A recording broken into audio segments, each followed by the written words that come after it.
The 417Gamers is a group of board, tabletop, and card gamers in the 417 area code. This is the podcast. Welcome to the 417 Gamer Podcast, Episode 9, the one with Geekway games. In this one, Andrew and I talk about 4 things that we're looking forward to or have enjoyed in the 417 area. Then, in the topic of the week, we're going to talk about our favorite 7 games from Geekway to the West. And then, in the top 7, we're going to talk about the next 7 games. Yeah, we do all of them here, because in the expansion episode, we're going to talk about MoonCityCon. But, without further ado, welcome to the 417 Gamer Podcast. This is the 417 Gamer Podcast. My name is Rick. And I'm Andrea. In the 417 Gamer Podcast, we talk about 4 things we are enjoying or have enjoyed in the area. Andrew, you want me to go first? You want to go first? Feel free. We did a game night at C&K up in Bolivar. Mm-hmm. We taught Terraforming Mars Ares Expedition. Yes. Ethan got the new expansion. I think it's the Turmoil expansion. Mm-hmm. It adds the corporation track to the top. Yes. So not only do you have to terraform and put water on the planet, give it oxygen, turn up the heat, but you also have to get the corporations up too. I really enjoyed the game, but I don't know that I need to add that game to my collection. Yes. But playing up in C&K in Bolivar, which we don't get to do all the time. It's a ways away. It's a great time. The store is inviting. Frank and Becky, who own the store, are great. They have a wonderful setup. It is a beautiful store, and they have a ton of games, and they have the connected tea bar, which is always delicious. Yeah, the Lotus Tea Company, very good stuff. I always get the boba teas. I think we got the peached whale last time. Had peach bobas in there. There was a peach tea also, and I don't think I got the cream, but it was really good. Yes. There's a couple games up there that Frank kind of pointed to me, and I don't buy games just on looks alone. I usually have to go watch a video. Well, now I watched a video, and I have to go back up there and buy one of those games. But that's for a later topic. Yes, I'm sure it'll be one of our games that we talk about. Yeah. Andrea, something you've enjoyed or looking forward to in the 417 area? Well, looking forward to is MoonCityCon, which will be taking place when this episode drops. So we're hoping you're there.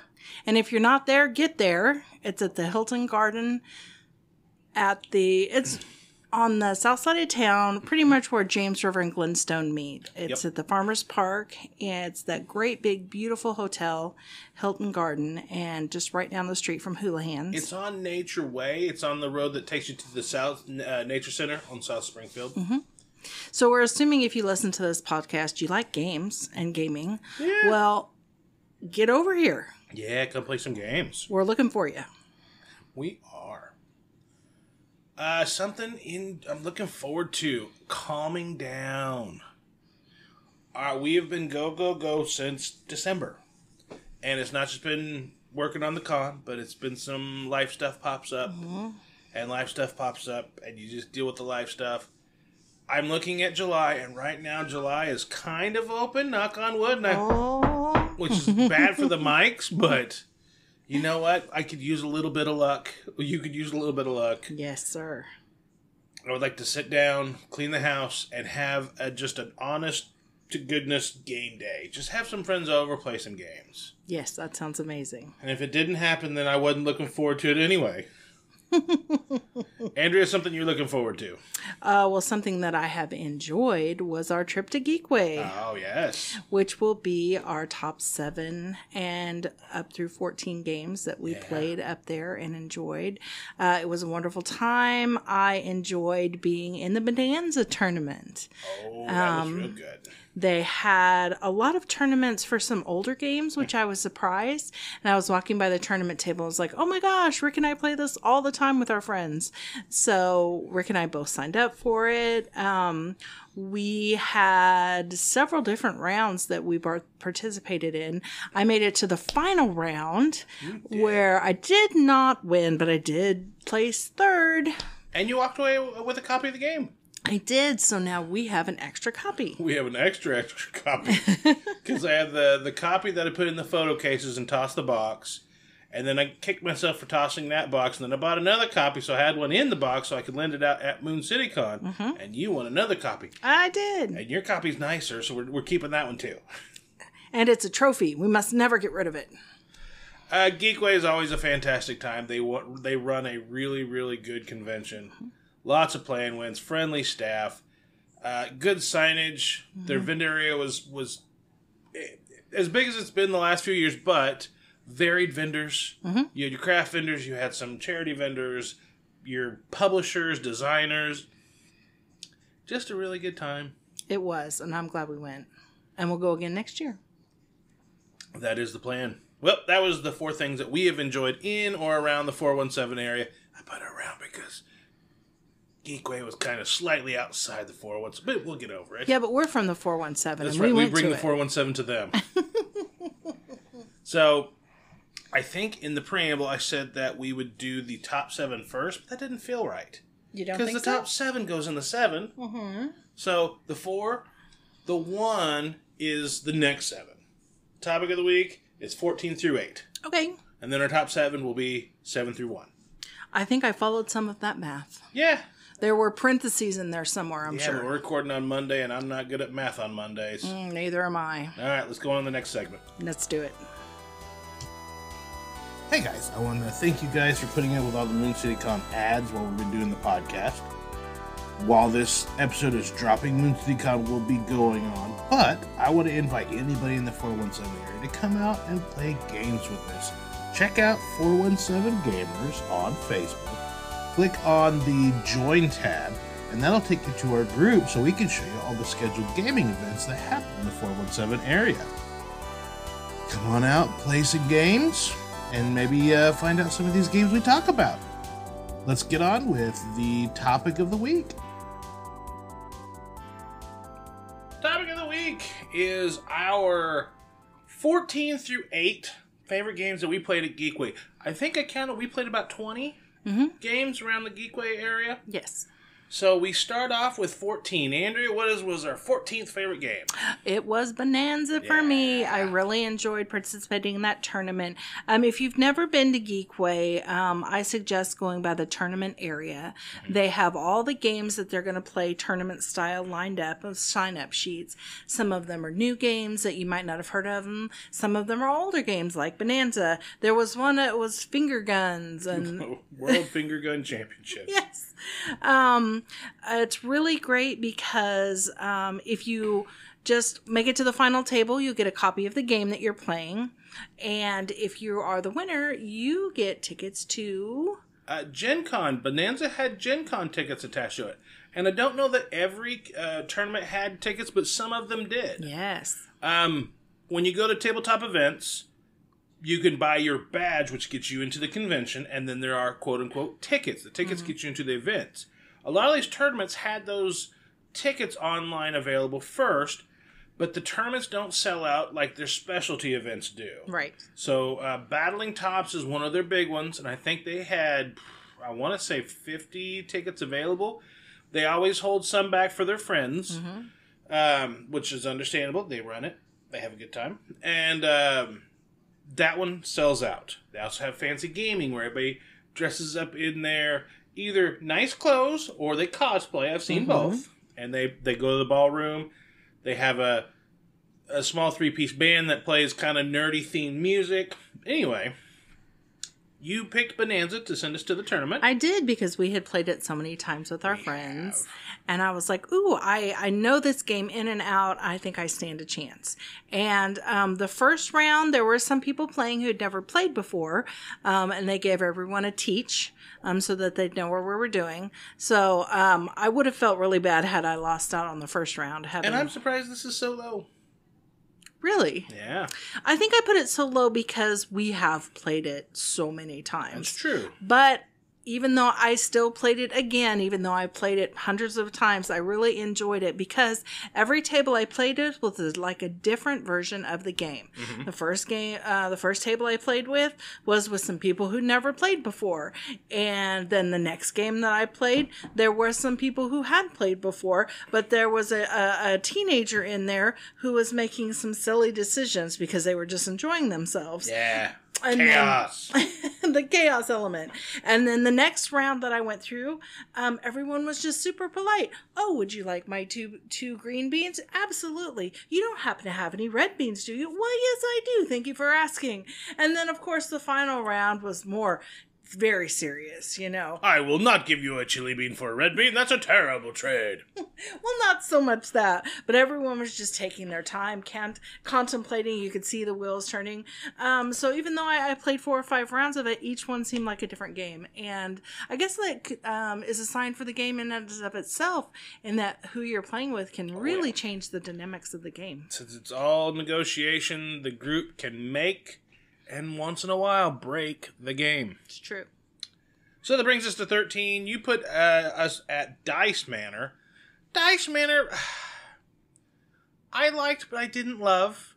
In Dice Manor, you're rolling your dice and you're using them to kind of bid on different shaped pieces to put onto your manor or your house. Mm-hmm. Some of them are like cross shapes, some are perfect squares, some are kind of a zigzag pattern. And you want your doors to match up. And then, towards the latter part of the game, when you roll your dice, instead of buying the pieces, you want to try and allocate your dice to the rooms in your manor to get points. I wanted to like this more than I did, and it wasn't bad. I did have a good time. No, we enjoyed it. But the look, the speed, and the weight of the game, I was like, man, this sounds like it could play a lot of family. And then when we got done, I was like, I really don't want to teach this to a lot of family. A little more intricate than what it led you to believe. Yeah. Andrea, number 12. Is Reign of Dragoness. Mm-hmm. It was a single deck card game, set collection, basically. I grabbed it because it had pretty dragon art on the cover. And I'm always drawn to that. Fantasy themed games. I think that I would have liked this more had it been, well, more about dragons. It was more of just a set collection game for me that could... Set collection and ladder climbing. When you're playing your cards, you're trying to match their dragons, but maybe play more powerful dragons. Mm-hmm. Or... green dragons, red dragons. Yeah. Those were your sets, and they were all numbered and had different power values. But it could have been swapped out to anything. It could have. It could have been warships or tree species. It could have been anything else besides dragons. So I think that's where it lost me and pushed it a little farther down the list. But that did still make our list because I did enjoy it. Mm-hmm. The art was beautiful. Art is gorgeous. Yeah, absolutely. And I think it would have pushed it up my list had we played it at a bigger player count. That's true. It was just the two of us playing. Yeah. We played it, we understood it, and then we put it back away after we played a hand over. We're like, this is cute. Mm-hmm. But I think with 3 and 4 players, especially 4, I think it would really shine. Yeah. With everybody just, it's when we played Fuji Flush and we played Scout and mm-hmm. stuff like that.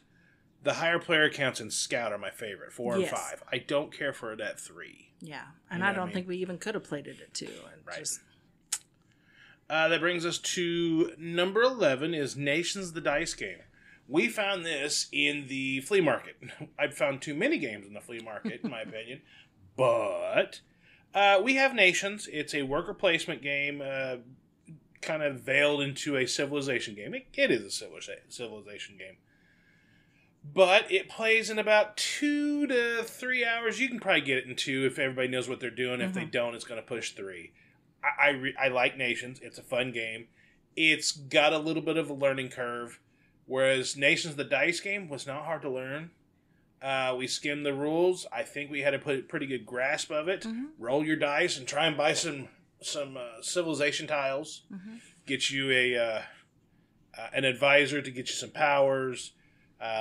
Conquer some areas for some points, and then buy monuments and other stuff to give you more dice to roll, or upgrade your dice. Because you start with white dice that don't do very much. And then you can get red dice that do more attacks, gold dice that get you more buying power, green dice that get you more food, I think it was. And the blue dice got you more books. More books for culture and knowledge. I liked it. Yeah, the dice was interesting. Trading the dice out was not a function that I'd ever played in any other game. Yeah. I'm sure there are other games that do that, but it was my first time to do that. And for me, it helped to focus on just getting the blue dice. I did end up winning that way by focusing on that one tract, which was able to get me the bonus points in that area. So I would, if you're going to play it, I recommend just focusing on one area. Like you tried to do in the culture. Well, and you also made sure you weren't last in anything else. Yeah. Because I really think if you would have come last in any of the others attacking or anything like that, that would have hurt you. Sure. But you beat everybody in your knowledge culture, but you didn't come in last in food or war or... I kept just enough of the other dice just to... Yep. To tread water. Yes. That brings us to number 10. Get on board. I picked this out of the play and win area because it reminded me of Bus. Yeah. I've played Bus. I like Bus, even though the first time I played it, I was like, it's called Bus and it's about busing. How fun can this be? It was actually pretty interesting. You've got little routes that you're doing on a map, very much like Bus. Similar board. Right. But you've got little sticks that you lay down to measure your map, and you're trying to take your people around. You're trying to pick up as many grannies as you can. They just want to go anywhere. They just want to be happy. And then you've got to take the tourists to the sightseeing places. The businessmen want to go to the convention center. So each different type and the of students want to go to school. Of course. So each different type of passenger that you pick up has a different destination that they're trying to get to, but you can only make a straight route. You can't double back on yourself. It was hard to make a route which fulfilled everything that you needed. So it's a little more complicated than I thought it was going to be, which is why I liked it. Yeah. This is a flip and fill, kind of like Welcome to or Trails of Tucana. You're going to flip out a card and everybody gets to do the stuff. But instead of writing on the board, you're placing your sticks as bus routes. And usually it only costs you 1 stick per area, but then you had some areas that were heavy trafficked areas that would cost you 2 points to put something in there.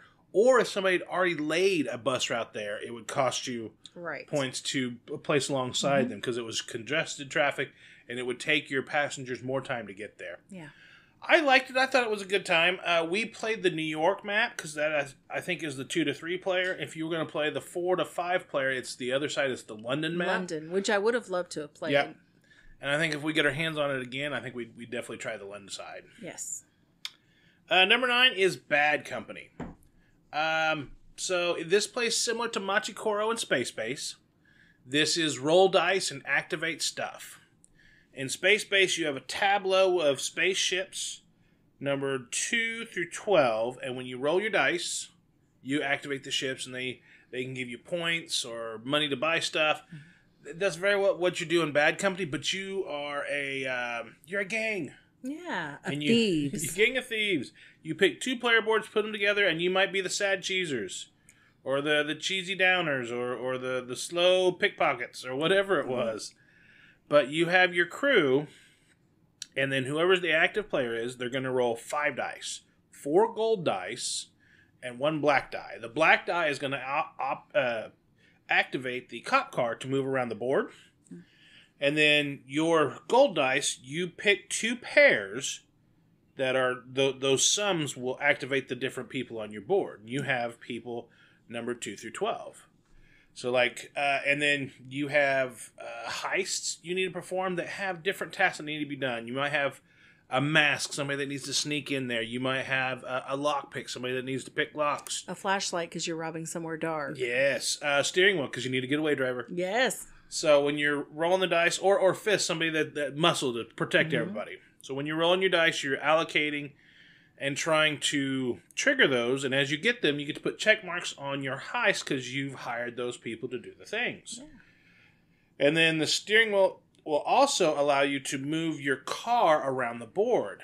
As the car moves around the board, if it passes certain checkpoints, you get bonuses, as long as it gets there before the police car. There's a little tiny cute police car chasing you out. And then at the end, your monies, you can move your recruiter up on the board, and then you basically recruit a new person to your crew, and you just you get like 3 cards to look at, and they have numbers on them. They're just going to replace a number that you already have on your board, but you put it on top, and you stagger it, so you have the power of the previous gangster, or whatever, you henchman or whatever, with the new power.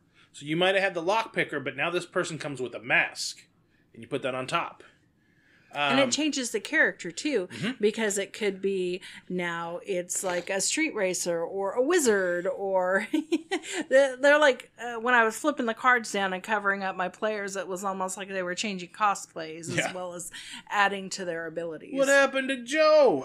He's gone. Lurleen with the witch hat. She's adding a crew now. Yeah, exactly. It was a cute game. I like the art. I like the play. Yep. The little cop card that's chasing you. There's a dice that's just for cop car movement. It was really cute. There's a lot of game in that box, but I don't think that box is used very effectively. Yeah. Because it's like kind of your standard. It's about the size of, not Ticket to Ride as deep, but it's about that dimension.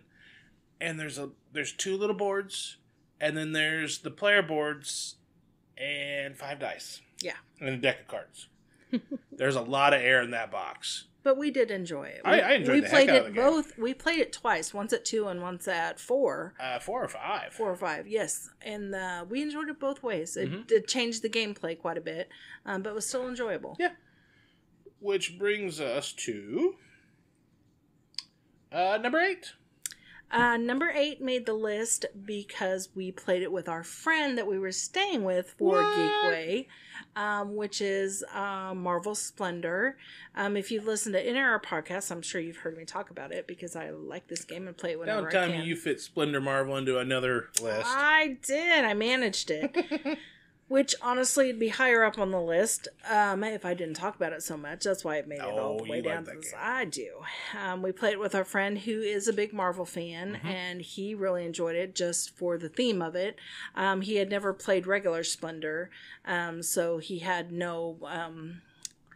I don't know if we've been able to drag him into a game previous, besides party games. Cards Against Humanity and such. Right. This might have been his first actual board game. And he enjoyed it. Yeah, he did. So... And on the way out, I bought him 2 more games and shoved them in his arms and said, thanks for having us. Yeah. He's like, what do I do with these? And he's like, wait till we come back and we'll teach you. But those were also party games. Yeah. More or less. I gave him code names, and I don't remember the other ones. They were other party type games that you picked up at the swap meet. Yep. Yeah, I infected other people with my swap meet buying too much Shingting Finfurters. So that was our topic of the week, was our 8 through 14. Now we go on to the 7 in the 417, which is our top 7 games from Geekway. June 17th, from noon to 11 p.m., Village Meeple will hold their grand opening. Village Meeple is located at 1570 East Battlefield, Suite F. Come on out, enjoy some friends, some prizes, some games.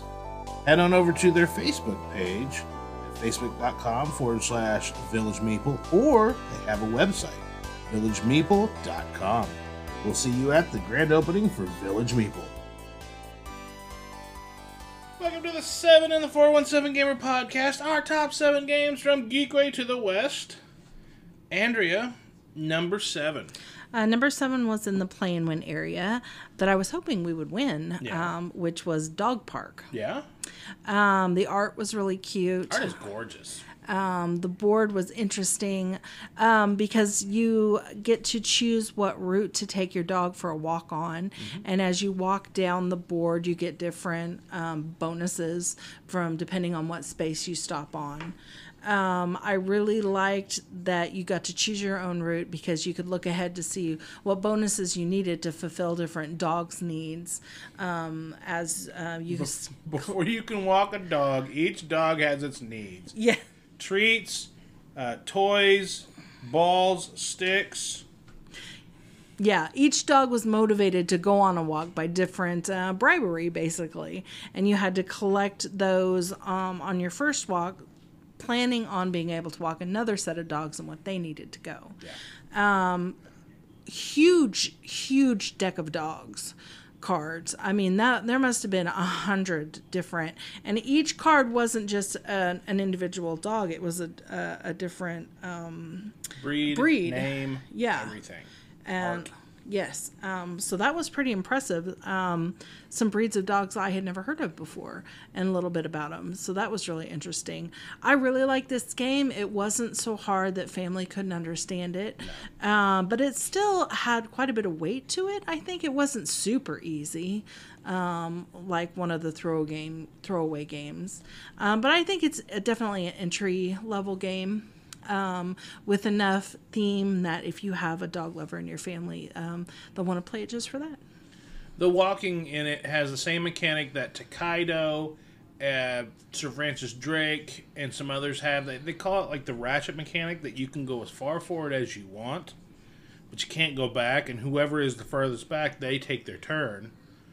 But on this one, if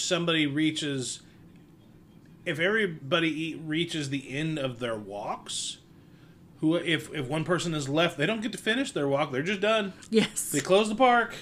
But I'm still walking Scruffles. Still walking my dog. That's too bad. Scruffles is just going to have to go home.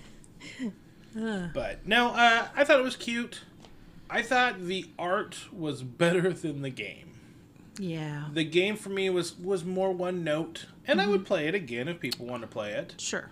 But with gorgeous art, and the gameplay didn't quite match. And the pieces were good. They had the little bones and the little sticks and balls and stuff were, they weren't just tokens. They were actually little people.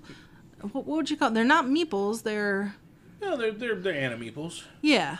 So yeah, I was really impressed with the quality of the game in that regard. The whole time I was playing it, I wanted to play Wingspan. We bought the 2-player Wingspan Asia. We haven't got to the table yet. And I just thought, I would rather play Wingspan Asia with you than Dog Park. Sure. But that was me. Mm-hmm. That brings us to number 6, which is Hungry Monkey. I bought this right before the convention. We played it at Metagames the Thursday before, and then we went and took it to Geekway. We played it with friends a couple times. Mm-hmm. Hungry Monkey is something I watched on Shut Up and Sit Down. They were recommending some card games that maybe you hadn't heard of, and I hadn't heard of this. Mm-hmm. Hungry Monkey the monkey is hungry, he's lost his bean, and he needs the animals to help him find it. So the tiger, who is the king of this jungle, has decided all the animals have to help. And the way you're going to do this is you're trying to be the first person to run out all your cards. Each of the cards kind of has somewhat of a power. If you play a card, you either need to be equal to or greater than the card that was already played. If you can trigger a gang of 4, which is 4 of the same kind, that whole pile runs away and you don't have to worry about it. Mm-hmm. However, on your turn, if you cannot or do not want to play a card from your hand to the pile, then you can flip over the top card.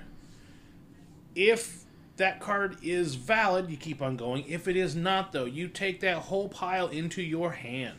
No matter how many cards are in it. Right. In addition, you have 4 face-down cards in front of you that you start out not knowing what they are. One of the powers is the Sneaky Snake, so you can look at one of your cards. Another one is a Dove that lets you swap a card from in your hand that you have information on with one of the cards in front of you that you didn't. Mm-hmm. But eventually, if you can play all the cards out of your hand, and then all the cards out of the deck, you can start playing the cards in front of you. Mm-hmm. The first person to get rid of all the cards wins. They found the bean for the monkey, and the monkey's happy. And even though this is a funny party-type game where everyone laughs, I still lost every time I played. I ended up picking up a big stack of cards right at the end every time. So obviously, not my game. Number 5. Number 5 was Space Station Phoenix, another game from the Play and Win area. This was definitely a heavier weight game. Mm-hmm. This was such a heavyweight game that The setup alone took us nearly 20, 30 minutes. Yeah, it did. And that's not an exaggeration. And Rick and I were playing a different game while our friends were unboxing it and trying to figure out how to set it up. We finished the game, went over, and then continued to help them figure out how to set it up. And then before we started even playing.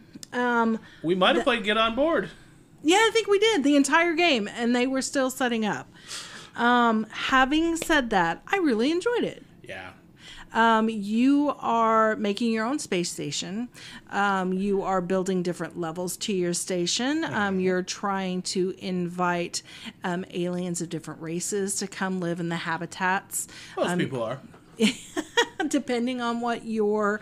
you get a card. Well, it's time your corporation. Whoever sees your space station, you get bonuses for different things. Right. But like mini cards, you get to choose your objective card at the beginning and then try and fulfill that for extra points at the end.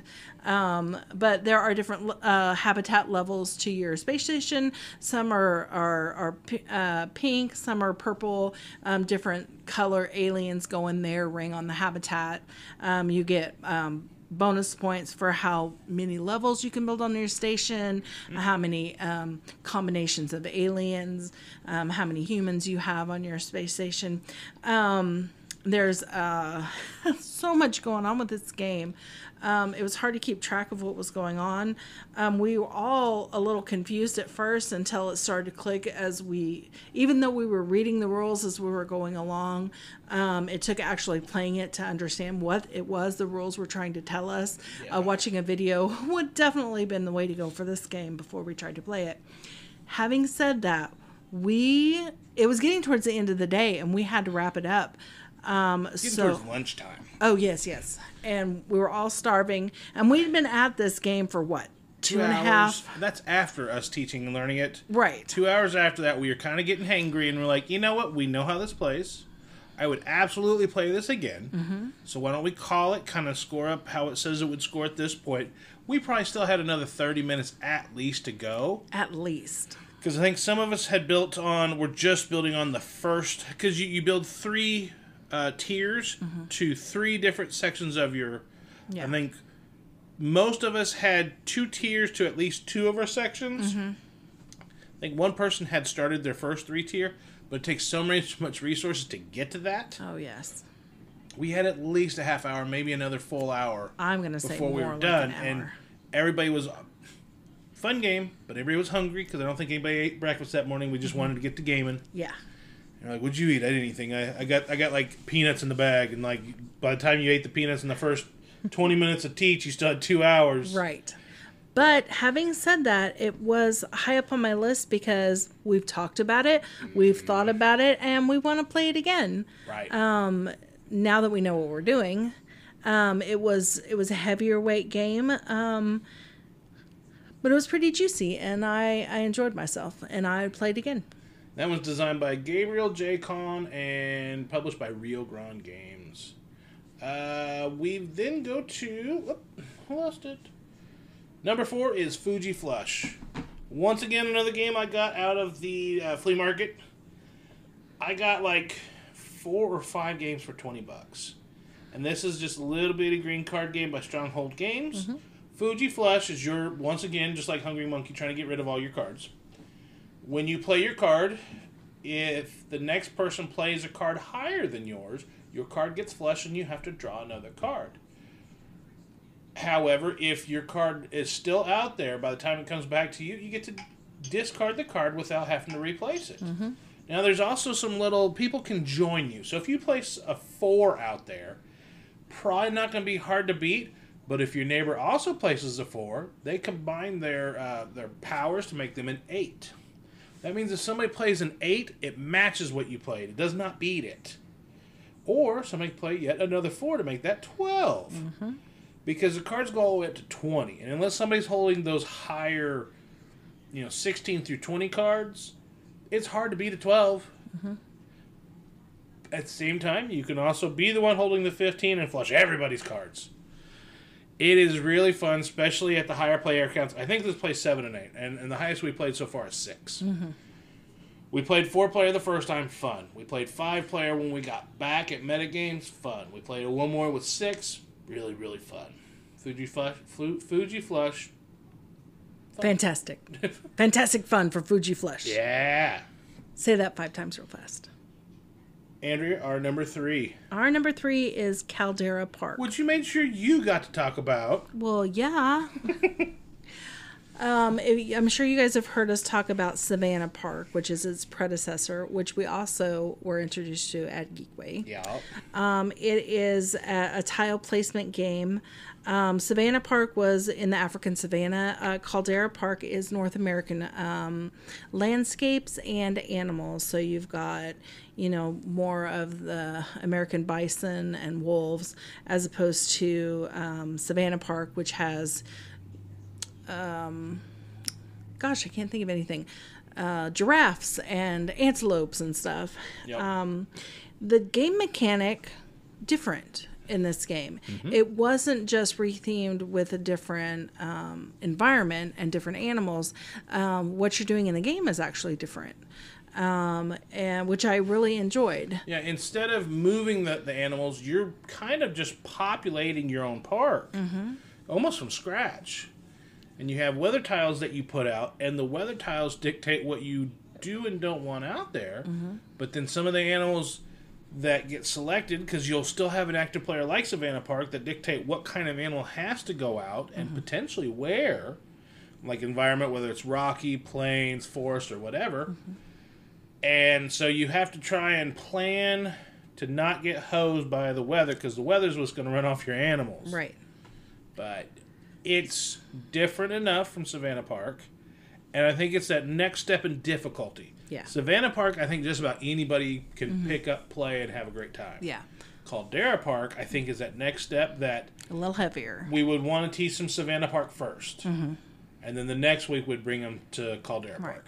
Having said that, you don't have to have played Savannah Park first. If you're just going to pick up Caldera Park, if you're familiar with gaming and these types of games, you don't have to have played it first. Just like the different versions of Azul. Right. You could just play Azul Queen's Garden with never having played any of the other Azuls. If you understand gaming, you could just jump right in. Sure. Boop. That brings us to number 2, Children of Etheria. This was a designer from Puff Duck Games. Mm-hmm. A prototype. Was her prototype, yes. It had some feelings of Pandemic because you had the actions. The idea is you are children, and you are trying to save the mythical creatures before you get too old to believe in them, and before they're lost to civilization. There were different color realms. There were also, you started in the center realm, which is, I guess, your town or whatever. It was a world, the wormhole, where you're trying to send... kind of like the Lion, the Witch, and the Wardrobe. You went through there to find everything. Yeah. And as you're going through, doubt spreads. That is kind of your disease cubes. Mm-hmm. But the cool thing on that is they have 3 ranges of doubt. There's like disbelief, doubt, and despair, or lack of knowledge, or whatever. She used Othello reversey tiles, so if you put out a white tile, people are kind of doubtful, which is bad, but you can get rid of it. If it flips over to the black side, then it gets real rough to try and get rid of it. But if the third level, a red bead you put on top of that, then it's gone. You can't touch it. Right. And you are trying to get all the animals rescued before the end. Each animal has different conditions. Different requirements to eat, whether you needed a net or a wagon. And they're all mythical creatures, like a mermaid or... unicorn. Yeah. Goblin. Mm-hmm. Like the goblin, you either needed a net to catch him, or you could lure him with some monies. You could just pay him off to follow you. So it was really clever the way that she designed. I thought so. The game, and it's something I would definitely look for if it gets picked up and published. It's one of the games we've talked about quite a few times since we played it. I think when we played it while we were playing it, it was a very fun cooperative game. Mm-hmm. But as we played other things there, what it did compared to the other things we played was so different. Mm-hmm. And I think to stand out right now, it is something big. Mm-hmm. And we gave her some tips and everything, but I think as she's a game designer, she'll probably take some of what we said and then some she's going to discard, because as you're creating a game, you're going to have limitations with what you can publish and what you can do, because we were saying, you know, people love miniatures, but I don't know if you can do miniatures. People love art, but I don't know how much an artist would cost on a game like that. Because if you're trying to do unicorns and mermaids and all that stuff, how much would an artist cost on something like that? The board was interesting. She 3D printed her hex board, or there were hex pieces that snapped together. It was a pretty big board too. Yeah, there was a lot of movement. The one thing that kind of chapped me at the time, but it was also the story of my game, is there was a trading hut where you can go trade in stuff that you can go to the mines and then get some money, or you can go get like these nets from the fish weaver or whatever, and go sell them. It makes some money. And I tried to go to the trader hut, and then he moved as soon as I'm one move away from him, the dice roll and he moves to a different quadrant. And then I go all the way across the whole game board to go find him again, and I am once again one move away, and he goes the opposite side of the damn board. And I know we're not supposed to cuss on this because we're trying to be family friendly, but that's bull. He meant dam as in a barrier of water was preventing him from getting to the trader hut. Yeah, furry, flat-tailed animals prevented me from... No. But when we walked away, I was like, that's, you know... Those are the things you like from cooperative games. We like being able to talk about games. But the cooperative game, when it's that card pull that won it or lost it for you, you talk about more than those ho-hum games where you're like, you lost out of the gate, you're like, yeah, what are you going to do? Right. But those where you're so close. And that's what happened to us. We were and then you so pull the wrong close. pandemic card and it cascades and then you outbreak and you're like, oh no, we almost had it. Yeah. Then San Francisco had to go explode. So, yeah, it was fun to play a prototype. It was. It was excellent. Which brings us to our number one. Trekking through history. Yeah. This was quite a bit a lighter, what I call an entry-level game. Oh, yeah. But we'd seen this on Dice Tower make several of their countdown lists, and I was like, well, that must be a pretty good game.